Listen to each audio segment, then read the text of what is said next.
믿음의 힘이란 어떤 어려움 가운데서도 주저하지 않고 다시 일어나게 하는 힘입니다. 다윗이 암몬과 아람 동맹군과 전쟁을 하고 있을 때 남쪽에 있는 에돔이 이스라엘을 치러 올라왔습니다. 다윗과 이스라엘은 왕국이 무너질 엄청난 위기를 맞이하게 된 것이죠. 이런 위험을 다윗이 어떻게 극복할 수 있었는지에 대한 말씀을 어제 잠시 나누었습니다. 다윗은 하나님 앞에 즉각적인 회개를 합니다. 그리고 하나님께 회복을 간구하죠. 주변 나라를 정복하게 하실 것이라는 약속의 말씀을 주셔서 정복 전쟁을 시작했지만 몇 번의 승리가 주어지자 다윗은 어느 순간 하나님을 건성으로 믿고 실제로는 자기 자신과 용맹한 장군과 군사들을 믿고 의지하고 있었던 것이죠. 다윗은 에돔이 쳐들어와서 이스라엘 남부 지역을 쑥대밭으로 만드는 순간 즉시 자신이 하나님 없이 전쟁을 수행하고 있었다는 사실을 깨닫게 됩니다. 사랑하는 성도 여러분, 우리가 어떤 인생의 문제 앞에서 우리가 실패하고 또 좌절하고 낙담하게 될 때 우리가 처한 문제가 여기에 있다는 사실을 아셔야 합니다. 우리가 하나님을 믿는다고 하지만 하나님을 건성으로 믿지는 않았느냐는 것이죠. 실제로 내 삶의 현장에서 나와 함께 계시고 하나님의 말씀에 철저히 순종하고 모든 것에 하나님의 응답을 받고 그렇게 살아갔느냐는 것이죠. 우리가 문제 앞에서 어려움을 당할 때 여러분 다윗처럼 하셔야 합니다. 그것이 회복의 열쇠입니다. 하나님께서 깨닫게 해주신 죄가 있다면 즉시 회개함으로 돌이키고 다시 주님과 함께하는 삶을 시작할 때 우리는 거기서 회복의 은혜를 경험하게 되는 것입니다. 그런데 우리 중에 나도 다윗처럼 하나님만 의지하고 살아보고 싶은데 내게도 그런 일이 이루어질 수 있겠습니까? 어떻게 하나님을 철저히 의지하고 살 수 있습니까? 이런 의문을 가지는 분들이 있습니다. 저와 여러분이 예수님께서 십자가에서 죽으시고 부활 승천하시고 또 제자들에게 성령 충만함이 임하기까지의 과정을 우리가 주목해 볼 필요가 있습니다. 거기에는 성도들이 낙심에 빠졌다가 성령 충만으로 일어나는 그 모든 과정들이 그대로 나타납니다. 이것이 저와 여러분에게 하나님이 주시는 중요한 교훈의 메시지이기도 합니다. 예수님이 십자가에 죽으신 다음에 제자들은 어떠했습니까? 완전히 절망하죠. 그들은 회복을 믿지도 않았습니다. 그냥 자신들은 끝났다고 생각을 했죠. 그래서 그들의 선택이 무엇이었습니까? 이 위기가 지나가기까지 그냥 다락방에 숨어서 바깥 출입을 하지 않는 겁니다. 그냥 로마군이 잠잠해질 때까지, 대제사장이 부리는 병사들이 잠잠해질 때까지 그냥 숨어 지내야겠다 이렇게 생각한 겁니다. 마리아가 예수님의 빈 무덤을 전해 주었을 때도 그들은 예수님이 부활했다는 것을 안 믿었어요. 여러분, 지금도 예수님을 믿는다고 하지만 많은 분들이 이런 정도의 믿음의 수준에 있습니다. 예수님은 여전히 십자가에 죽으신 분이지 그 이상도 그 이하도 아닙니다. 나와 함께 살아계신 하나님이 아니라는 거예요. 지금도 교회를 다니고 예수님을 믿는다고 하지만 예수님과 전혀 상관없는 삶을 살아가는 성도들이 많습니다. 여러분, 우리가 이런 정도의 믿음을 가지고 있다면 세상에 나가면 두려움 속에 사는 겁니다. 저는 두려움 속에 안 사는데요. 두려움 속에 산다는 증거가 뭡니까? 내가 예수 믿는다는 이야기조차 꺼내지를 않습니다. 사람들이 내가 예수 믿는다는 걸 몰라요. 누구도 내가 예수님을 믿는다는 걸 몰라요. 근데 제가 교회는 다닌다더라. 근데 하는 것 보면은 진짜 저 정도면 나도 교회 안 다니고 싶다. 이 정도 수준인 거예요. 교회 다닌 사람의 수준이 저 정도면 저 교회 다닐 필요가 있나? 저게 무슨 예수 믿는 사람인가? 이런 말을 듣고 살아요. 혹 그런 말을 내 귀에 들려주지 않더라도 사람들이 나를 볼 때 그런 생각을 해요. 그 다음 단계가 제자들이 부활의 주님을 만나는 사건이 일어납니다. 예수님이 부활하신 모습을 마리아에게 보여주셨고 또 제자들에게, 특별히 다락방에 모여있는 제자들에게 보여주셨습니다. 그러니까 부활하신 예수님을 만난 성도들이 일어납니다. 여러분, 부활하신 예수님을 실제로 만난 성도들은 완전히 변합니다. 마리아가 부활의 주님을 만나고 제자들에게 그 소식을 전할 때 얼마나 그 가슴이 벅차 올랐겠습니까? 숨어있던 다락방에서 부활하신 주님을 만난 제자들도 아마도 가슴이 막 터질 것 같았을 것입니다. 우리 중에도요, 예수님을 건성으로 믿는 사람들만 있는 게 아니고 여러분, 지금도 부활하신 주님을 만난 사람들이 우리 주위에 있습니다. 여러분, 부활하신 주님을 실제로 만난 사람, 그 사람들은 예배가 다릅니다. 부르는 찬양이 달라요. 기도가 다릅니다. 성도를 대하는 얼굴이 다릅니다.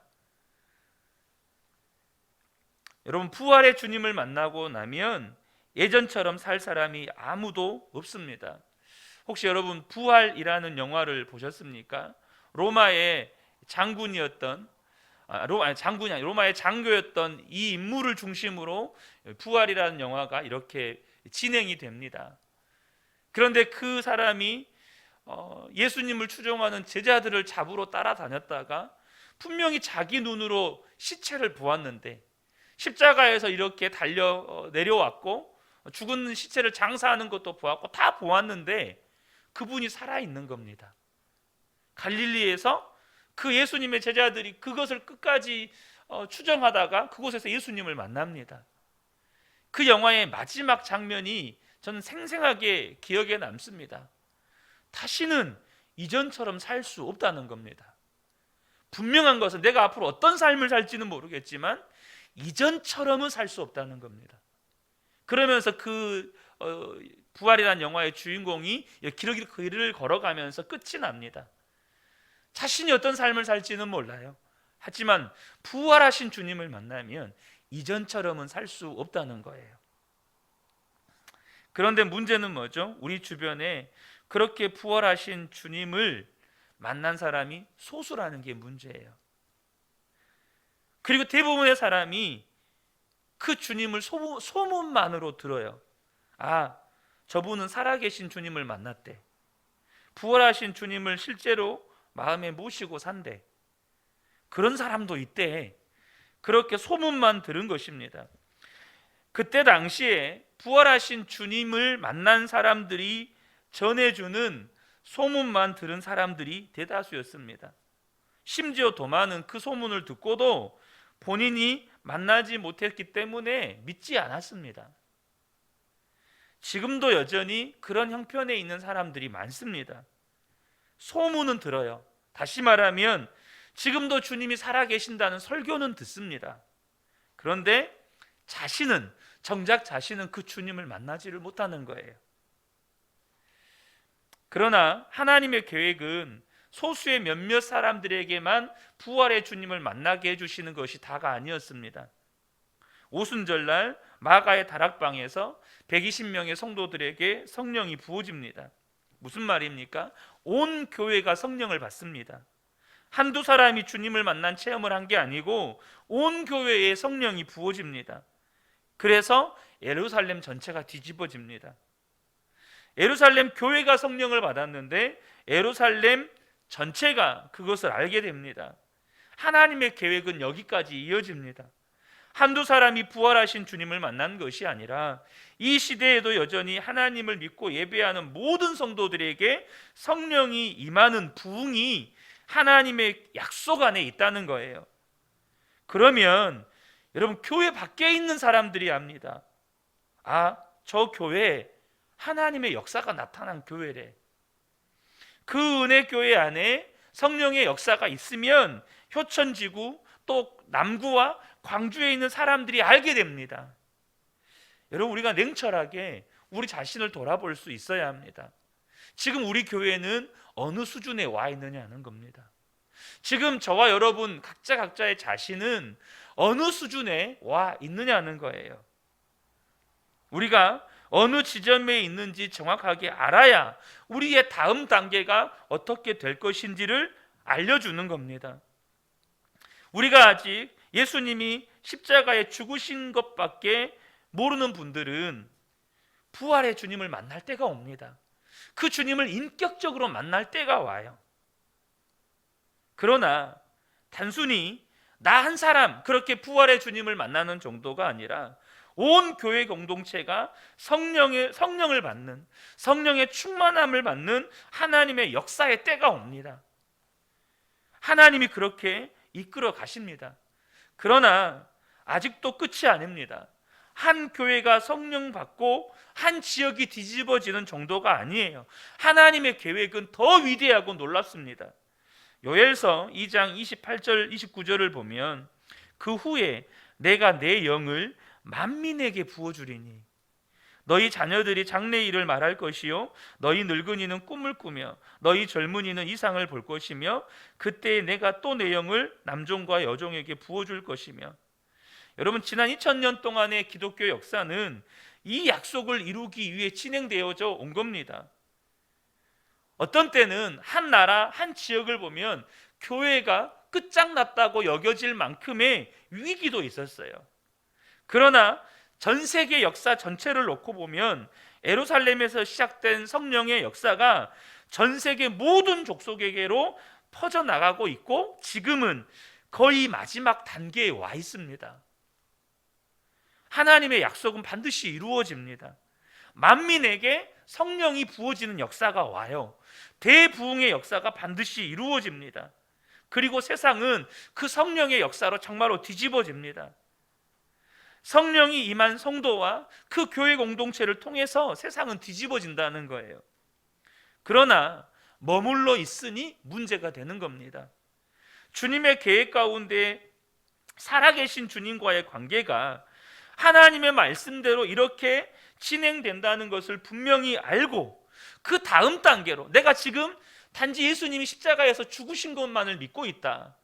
그러면 부활하신 주님과 인격적인 만남으로, 여러분, 부활하신 주님을 인격적으로 만난다는 게 무슨 고차원적인 그런 게 아닙니다.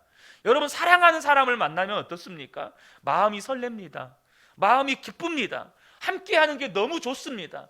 행복합니다. 그 사람 말 하나하나에 귀를 기울입니다. 예수님, 부활하신 주님을 인격적으로 만났다는 건 여러분 예배가 달라져 있는 겁니다. 말씀이 살아계신 하나님의 음성으로 들리는 겁니다. 내 입술의 찬양의 고백이 내 마음 전체를 담아서 내 삶을 담아서 드리는 고백이 되는 겁니다.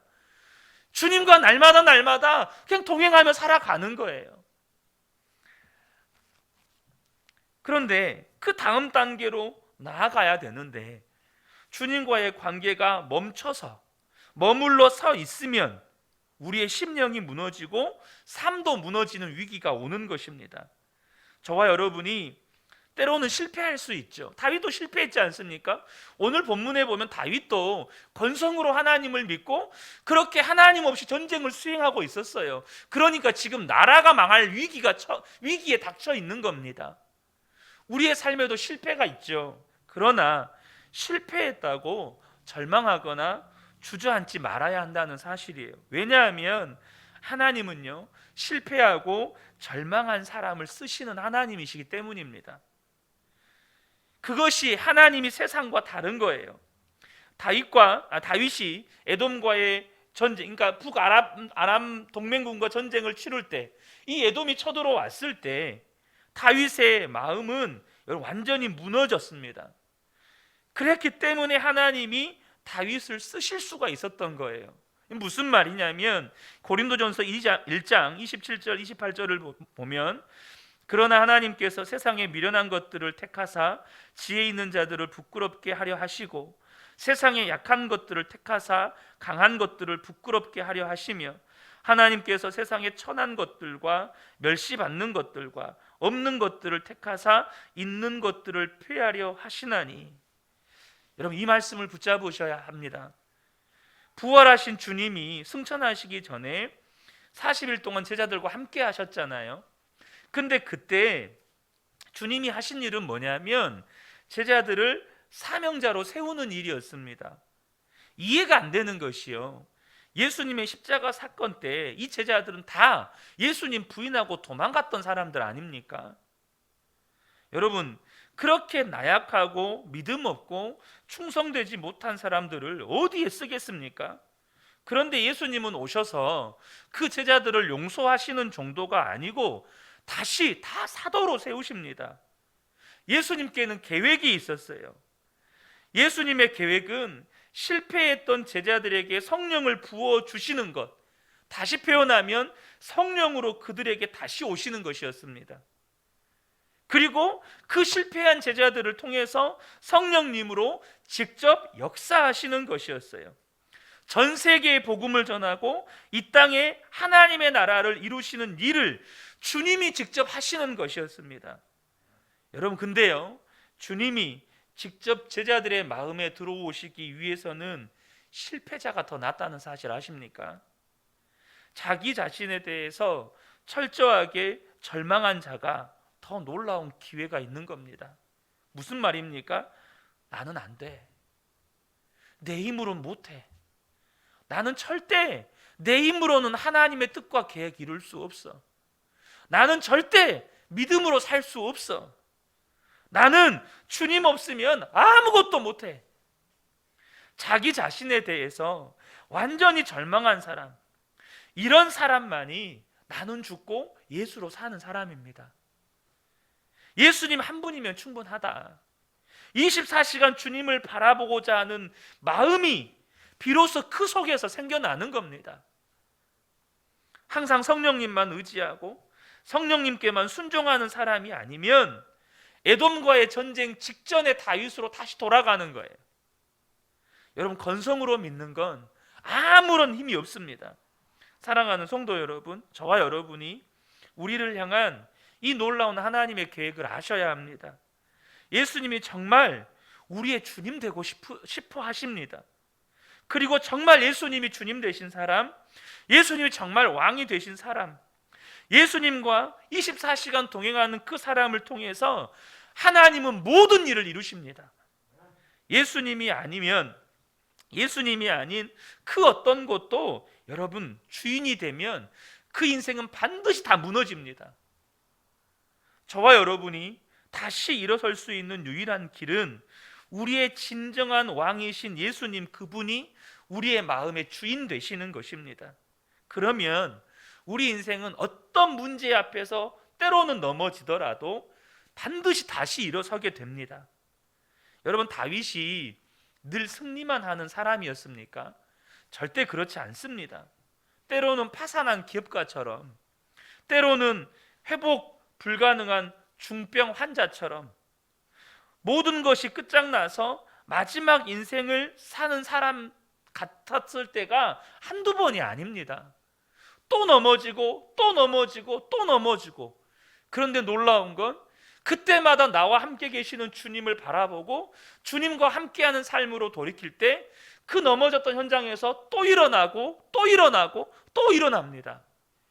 여러분, 우리도 똑같습니다. 넘어지는 건 똑같아요. 근데 거기에 계속 주저앉아 있다면 여러분, 예수님이 아직 주인이 안 된 겁니다.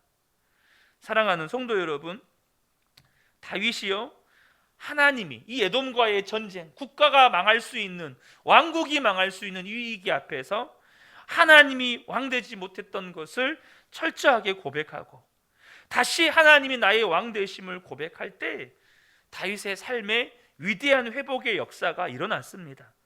주님은 우리에게도 그렇게 하기를 원하십니다. 그러므로 사랑하는 성도 여러분, 다윗처럼 기도하시기를 축복합니다. 혹 여전히 하나님이 왕되어 있지 못하다면 이 새벽에 다시 한번 주님만이 나의 왕이십니다. 주님만이 나의 진정한 주인이십니다. 이제 내가 주님만 나의 주님으로 모시고 살겠습니다. 오늘 하루도 내가 그 주님과 동행하며 살겠습니다. 그럴 때 저와 여러분의 삶에 철저히 주님만 왕 되실 때 저와 여러분의 삶에 다윗과 같은 회복의 은혜가 그때그때마다 부어지는 것입니다. 이 새벽에 함께 예배하는 우리 모든 성도님들께 이 놀라운 다윗의 회복의 은혜가 함께 하시기를 주님의 이름으로 축복합니다. 아멘.